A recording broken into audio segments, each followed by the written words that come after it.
The roast was getting cold, but nobody at the Miller family dinner table seemed to notice.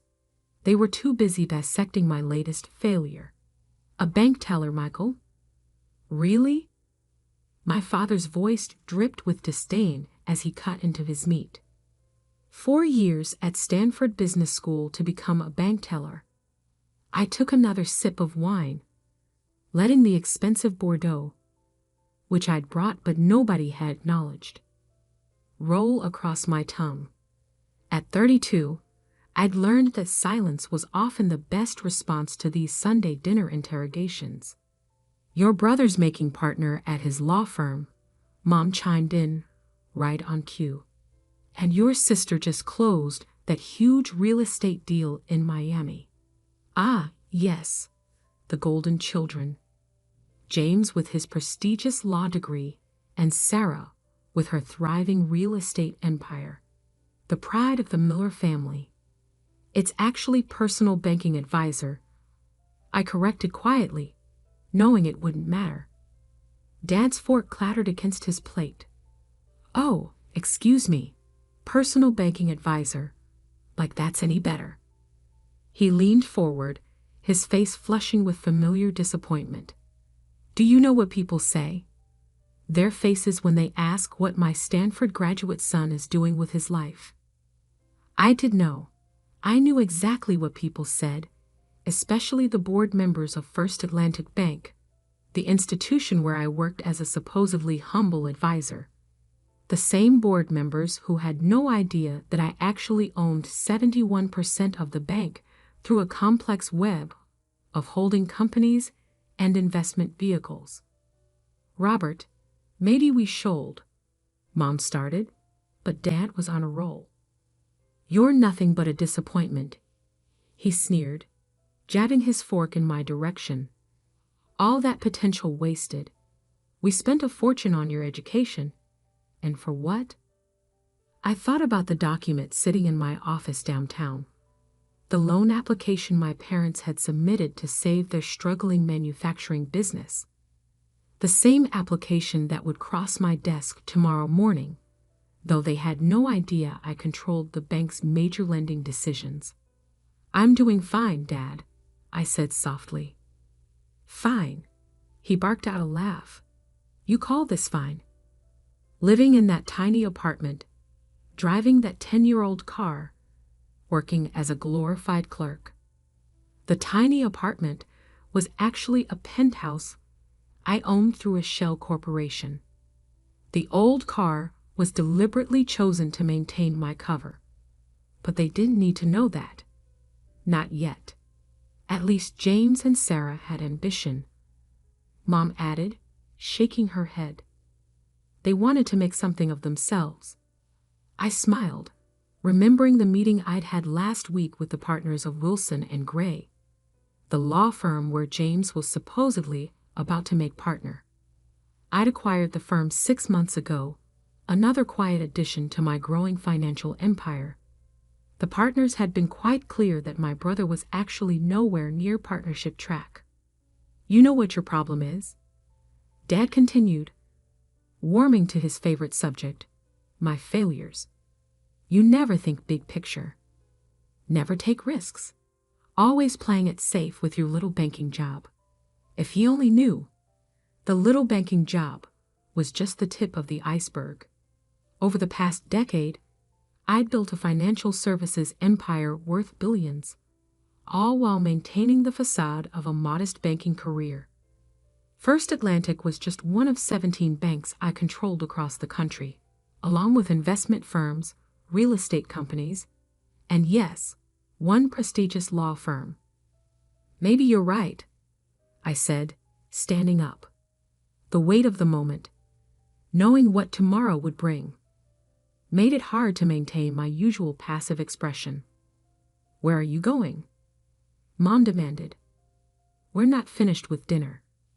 I think we are. I picked up my coat. Thanks for the lovely evening.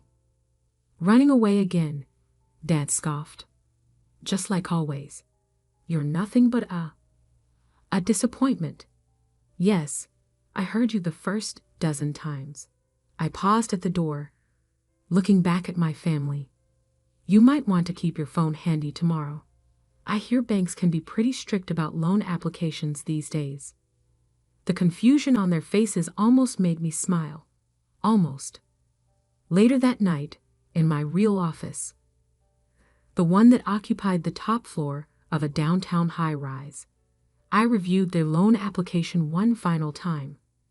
The business was in worse shape than they'd admitted. Without this loan, the company my father had spent 30 years building would collapse within months. My phone buzzed. James calling, right on schedule. Little brother, he started, his voice artificially cheerful. You left to dinner rather abruptly. Did I miss another recitation of your great legal victories? I asked mildly, signing off on a different acquisition. This one worth $300 million. Don't be like that. Dad's just concerned about you. We all are. Living so? Modestly. I thought about the document I'd received that morning, showing that James had been quietly borrowing money from the firm to cover his gambling debts, the same firm I now owned. Your concern is touching, I replied. How's the partnership coming along? A pause. It's progressing. These things take time. Indeed they do. I smiled at the irony. Say, didn't you handle some work for First Atlantic Bank a few years ago? Another pause, longer this time. Yes. Why? Just curious. Give my best to Mom and Dad.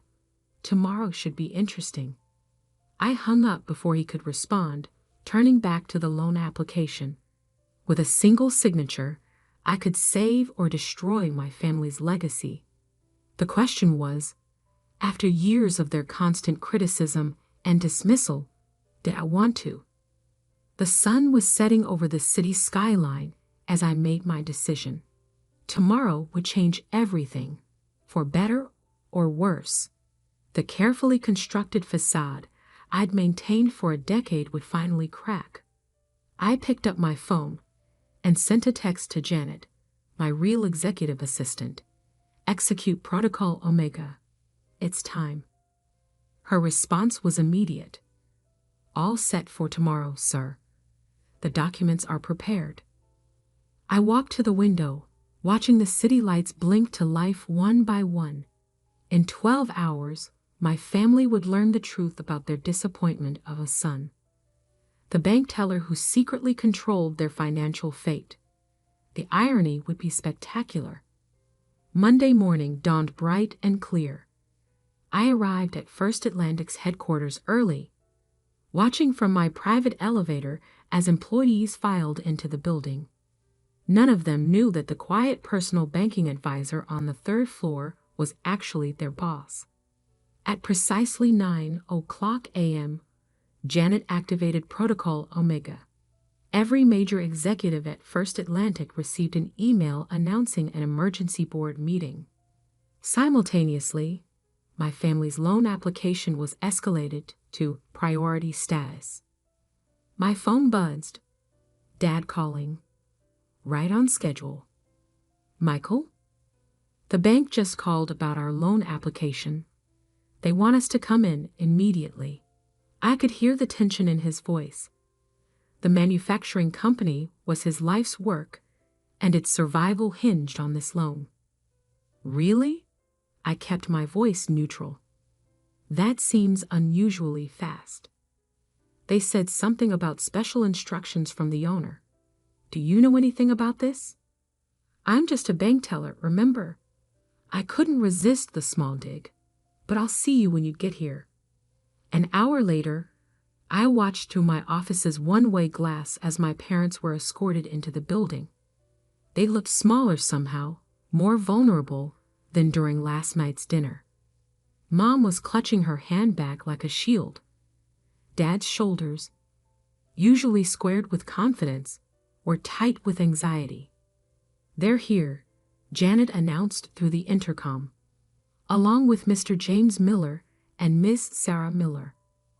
Ah, They'd called in the successful siblings for support. Perfect. Have them wait in the main conference room, I instructed. Make sure the board members are there first. I gave them 20 minutes to stew. Through the security feeds, I watched my family interact with First Atlantic's top executives. Dad was trying to maintain his usual authoritative demeanor, but I could see the nervous tapping of his fingers. James was attempting to network, unaware that every person in that room now reported to his disappointment of a brother. At 10:30 sharp, I pressed the button that would begin the revelation. The conference room's massive screens lit up with the bank's ownership structure, a complex web of holding companies and investment vehicles that all led back to one name, Michael Miller. The door opened, and I walked in wearing a Tom Ford suit that cost more than Dad's car. The board members immediately stood, a chorus of "Good morning, Mr. Miller," filling the room. The look on my family's faces was priceless. "Hello, Dad," I said quietly. "Sleep well after dinner last night." He opened his mouth, closed it, then opened it again. No words came out. "Michael?" Mom's voice was barely a whisper. What is this?" "This," I gestured around the magnificent conference room, "is my bank. One of 17, actually, but who's counting?" James had gone pale, likely remembering all the legal work he'd done for First Atlantic. Work that had crossed my desk without him knowing. "That's impossible." Sarah finally found her voice. "You're a bank teller." "Personal banking advisor," I corrected with a smile. "It's a useful cover when you want to build something without family interference." I sat at the head of the table, enjoying the stunned silence. "Now, about that loan application." Dad's face was flushing, but whether with anger or embarrassment, I couldn't tell. "All this time?" "Yes, all this time. While you were calling me a disappointment, mocking my little banking job, comparing me to my more successful siblings, I let the words hang in the air. I was building an empire." I nodded to Janet, who distributed folders to everyone present. "Inside, you'll find some interesting documents. The true state of Wilson and Gray Law Firm, which I acquired 6 months ago." I looked at James, who had gone even paler, including certain financial irregularities that the partners were kind enough to bring to my attention. James slumped in his chair. Mom gasped. "You'll also find details about the recent collapse of the Miami real estate deal that Sarah's been bragging about." I turned to my sister, the one that fell through because the financing was suddenly withdrawn by my bank. Sarah's perfectly manicured hands trembled as she opened the folder. And finally, I focused on my parents, a complete analysis of your manufacturing company. The missed payments, the hidden debts, the deferred maintenance. Everything you conveniently left off the loan application. "We can explain," Dad started, but I held up a hand. "No need. I've had my people analyzing the business for months. We know exactly what's wrong and what it would take to fix it." The silence in the room was deafening. Board members tried to look anywhere but at my family's humiliation. "Why?" Mom's question was soft but clear. "Why hide all this from us?" I leaned forward, choosing my words carefully. "Do you remember when I first started at Stanford? When I tried to tell you about my ideas for algorithmic trading and digital banking?" Dad shifted uncomfortably. He remembered. "You said I was dreaming too big, that I needed to be practical, follow the traditional path. Like James and Sarah." I smiled without humor. "So I decided to build something on my own. No family connections, no expectations, no constant comparisons. Just pure merit." "And the bank teller job?" Sarah asked. Gave me insights you can't get from the top floor. Every major executive in my company starts at entry level, though they don't know I'm the one requiring it. I opened my own folder, pulling out a single document. Now, about your loan. Dad straightened, his business instincts taking over. Given our relationship, I assume. That's not how I run my banks. I cut him off. Every loan application is evaluated on its merits. I slid the document across the table. Your company needs more than just a $2 million loan. It needs complete restructuring. They stared at the document. A comprehensive rescue plan that would save the business but require them to give up significant control. The choice is yours, I continued. Accept the plan, save the company, but work under my bank's oversight, or decline and try your luck elsewhere. Though I should mention we've acquired most of your other lending options over the past year. The boardroom fell silent as my family grappled with their new reality.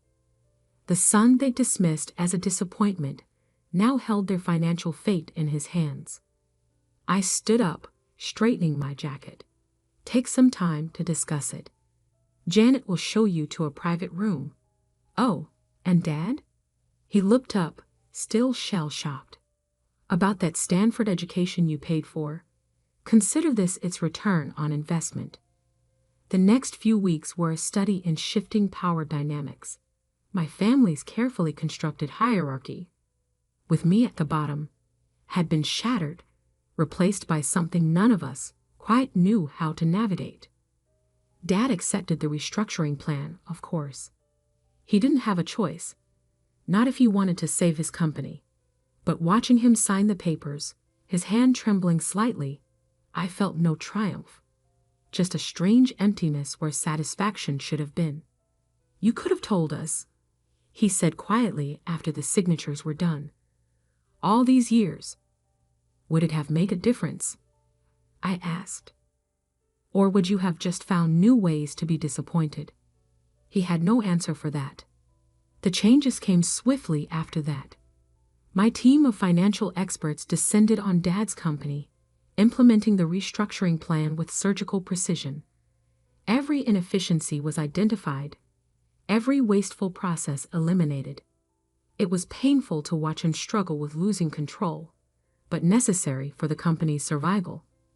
James was the first to try damage control. He showed up at my real office, not the modest third-floor workspace I'd used as cover, a week after the revelation. Look, about all those things I said, he started, fidgeting with his Italian silk tie. About my wasted potential, my lack of ambition, my embarrassing career choices. I kept my voice neutral as I signed off on a billion-dollar acquisition. I was wrong, obviously. He'd attempted a smile that didn't reach his eyes. Who would have thought my little brother would end up owning my law firm? Speaking of which, I pulled out a file. Let's discuss your gambling debts. He paled. Michael, I can explain. No need. The firm's forensic accountants have explained everything quite thoroughly. $300,000 borrowed from client accounts. That's a serious ethical violation, James. Please, he whispered. You can't report this. My career would be over. I finished. You'd be disbarred. Probably face criminal charges. I let him sweat for a moment before continuing. Fortunately, the money has been repaid, anonymously, and the accounts reconciled. The partners have agreed to keep this quiet, provided you accept a transfer to our Singapore office. Singapore, he stammered. Fresh start. Away from the casinos. Take it or take your chances with the ethics board. He took it, of course. Sometimes help comes in the form of forced choices. Sarah was next, riding in a storm of designer perfume and wounded pride. You deliberately sabotaged my deal, she accused, pacing my office. No, I protected my bank from a high-risk investment. I corrected. The Miami market is overvalued, and your numbers didn't add up. Any competent banker would have made the same decision. But I'm your sister. Exactly why I had to be extra careful about any appearance of favoritism. I met her gaze steadily. You want to be taken seriously in real estate. Build something real, not just a house of cards propped up by family connections. She left angry, but returned a week later with a solid proposal for a mixed-use development. I had my team review it thoroughly. No special treatment, and when it proved viable, approved the funding. Sometimes tough love is the best investment. Mom was the hardest to deal with. She showed up at my penthouse one evening, taking in the spectacular view with tears in her eyes. All those times I worried about you, she said softly. Wondering if you'd ever make something of yourself, if you'd ever live up to your potential. And all along, I was exceeding it, I replied, just not in the way you expected. Why the deception? Why let us think you were struggling? I poured us both a glass of wine, the same Bordeaux they'd ignored at that last family dinner.